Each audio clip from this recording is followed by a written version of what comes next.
Κύριε Υπουργέ, ζήτησα ξανά το λόγο καταρχήν γιατί είχα την τιμή να μου απευθυνθείτε προσωπικά εχθές αναφορικά με την επισήμανσή μου ότι η τροπολογία η οποία έρχεται αναμφισβήτητα ακυρώνει, εντός εισαγωγικών η λέξη, αυτό καθεαυτό το σχέδιο νόμου, διότι ο επίγον χαρακτήρας της απ' τη μια δεν προκύπτει, αλλά η μείζον σημασία της είναι οφθαλμοφανής. Αυτό το κατέγραψα και μου απαντήσατε, αν και δεν ήμουν φυσικά παρούσα, ήμουν μέσα και σας άκουγα, ότι δεν μετήχα της Επιτροπής και ότι στην Επιτροπή αυτή η τροπολογία εγκρίθηκε, παρά το γεγονός ότι γνωρίζετε ότι μπορούσατε να τη φέρετε και αν δεν είχε εγκριθεί. Δεν ήμουν στην Επιτροπή διότι το κόμμα μου δεν με ενέταξε σε αυτή την Επιτροπή, δεν έχω ευθύνη. Αυτό όμως δεν σημαίνει ότι δεν μπορώ να το παρατηρήσω. Επιμένω λοιπόν στο γεγονός ότι η τροπολογία έτσι όπως έρχεται, κατά την άποψή μου, δεν δικαιολογεί ούτε κατεπήγοντα χαρακτήρα και δεν μπορεί να εξηγηθεί γιατί είναι τόσο αποκομμένη από ένα γενικότερο σχέδιο νόμου το οποίο έχετε εξαγγείλει και θα φέρετε, που αφορά στην επιτάχυνση της διαδικασίας της δικαιοσύνης εν γέννη. Διότι όταν μιλούμε για αποσυμφόρηση φυλακών από τη μια πλευρά και για ευνοϊκές μεταχειρήσεις συγκεκριμένων κατηγορουμένων από την άλλη, αυτό συναρτάται άμεσα με την επιτάχυνση των ρυθμών της δικαιοσύνης. Αναφορικά με την προσωρινή κράτηση, και σε αυτό εστιάζω, όπως και χτες, εγώ δεν θα είχα καμία αντίρρηση αν ήταν όμως ολοκληρωμένη η τροπολογία και συναρτημένη με την επιτάχυνση να την υποστηρίξω.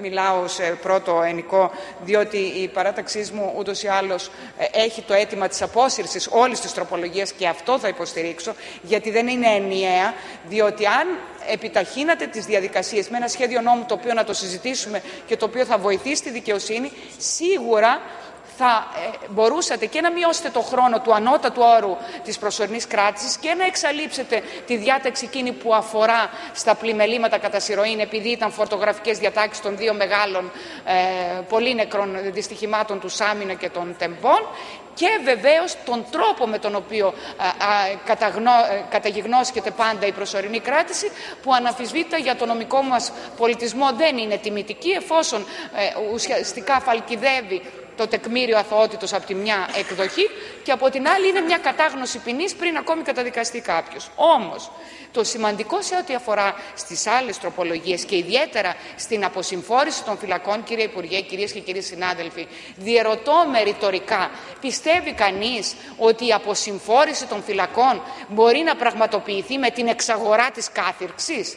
Ποια είναι η αιτιολογία εκείνη που οδηγεί τον κοινό νομοθέτη να εξαγοράζει ένας με κακουργηματική πράξη καταδικαστεί στην κάθυρξή του προκειμένου να αποσυμφορηθούν οι φυλακές, όταν θα μπορούσε ένα σχέδιο νόμου να προβλέπει το διαχωρισμό των κρατουμένων, να προβλέπει εκείνες τις συνθήκες που πραγματικά ο εγκλισμός παράγει σοφρονισμό, όταν θα μπορούσε να προβεί σε χίλιες άλλες ρυθμίσεις. Και το λέω αυτό, κύριε Υπουργέ, διότι η ασφαλιστική δικλίδα δήθεν για μένα, για μας, που προβλέπεται στη διάταξη, ότι η αίτηση για την εξαγορά της κάθυρξης, εγώ εκεί εστιάζω, θα εξετάζεται από την εν γέννη συμπεριφορά του καταδικαστέντος, από τη βαρύτητα του εγκλήματος και από την μετατροπή της, εάν κριθεί, εκτός εάν κριθεί ότι δεν τον αποτρέπει από τη διάπραξη άλλων πράγματων, άλλων αδίκων πράξεων, άλλων εγκλημάτων, είναι ψευδεπίγραφη.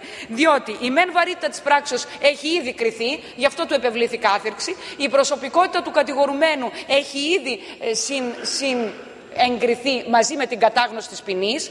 Η συμπεριφορά του δεν μπορεί να κριθεί, διότι είναι για το διάστημα που εκτείει και μπορεί να είναι και υποκριτική ή ενταγμένη σε ένα σύστημα που ο ίδιος δεν μπορεί να αντιδράσει. Και βεβαίως το αν η μετατροπή της αρκεί ή δεν αρκεί να τον αποτρέψει από την πράξη, η ίδια η πράξη του και η προσωπικότητά του το μαρτυρεί. Επομένως, τι λέτε? Ότι εγώ με την εξαγορά της κάθυρξης προτείνω την αποσυμφόρηση των φυλακών? Έχω την άποψη ότι αυτό, κύριε Υπουργέ, ευθαρσώς σας το λέω, πρέπει πρέπει να αποσυρθεί, πρέπει να το ξανασκεφτείτε, πρέπει να το συνδυάσετε με μια πρόταση νόμου που θα αφορά εν γέννη στην επιτάχυνση των ρυθμών της δικαιοσύνης. Και βεβαίως δεν μπορείτε στην κοινωνία σήμερα να πείτε με λόγο πιστικό γιατί επιτρέπετε κάποιον που έχει καταδικαστεί για εμπόριο ναρκωτικών να μπορεί να έχει τη δυνατότητα να εξαγοράζει τα 4/5 της ποινής και δεν εμένετε στα 3/5, ούτε μπορείτε πιστικά να εξηγήσετε με ποια ιδιότητα ένας εισαγγελέας 25 ετών, και πάλι εννοώ, δεν υποτιμώ ούτε το θεσμό ούτε την ιδιότητα, αλλά αναμφισβήτητα η εμπειρία παίζει ένα ρόλο και οι ασφαλιστικές δικλείδες του δικαστηρίου για το να κρίνει κανείς την τοξικομανία, την τοξικοεξάρτηση παίζει ένα ρόλο. Πώς θα πείσετε την κοινωνία ότι ένας που κατηγορείται για εμπόριο ναρκωτικών με ικανή ποσότητα, με συγκεκριμένη συμπεριφορά, προσέρχεται με κάποιο έγγραφο το οποίο δεν μπορεί να αμφισβητηθεί από έναν εισαγγελικό λειτουργό, χαρακτηρίζεται τοξικομανής, η πράξη του εκ των πραγμάτων εισάγεται ως πλημέλημα και δεν υπάρχει τρόπος να μετατραπεί σε κακούργημα. Το αντίθετο, όπως γνωρίζετε, γίνεται. Αυτό δεν γίνεται. Γι' αυτό η κοινή αντίληψη σήμερα, η κοινωνία σύσσωμη, πιστεύει ότι με το σχέδιο νόμου, με τη σπουδή που έρχεται, που δεν εξηγείται η αναγκαιότητα, με τον τρόπο που έρχεται ως τροπολογία άλλου σχεδίου νόμου, στη χρονική στιγμή που έρχεται και με την προτεραιότητα από το Υπουργείο σας, γιατί είναι το πρώτο σχέδιο νόμου, προσδοκά στο να αφήσει εμπόρους ναρκωτικών έξω. Δεν λέω ότι είναι στη βούλησή σας. Εγώ δίκη προθέσεων δεν κάνω. Και αυτή τη στιγμή δεν μιλώ αμιγώς νομικά, διότι έχω πολιτική ιδιότητα. Μιλάω όμως με το σφιγμό της κοινωνίας. Αποσύρετε το παρακαλούμε, κύριε Υπουργέ, όσο είναι καιρός. Ευχαριστώ πολύ. Το λόγο έχει ο Αλέκος Κωνσταντακόπουλος, βουλευτής του Λαϊκού Ορθόδοξου Συναγερμού.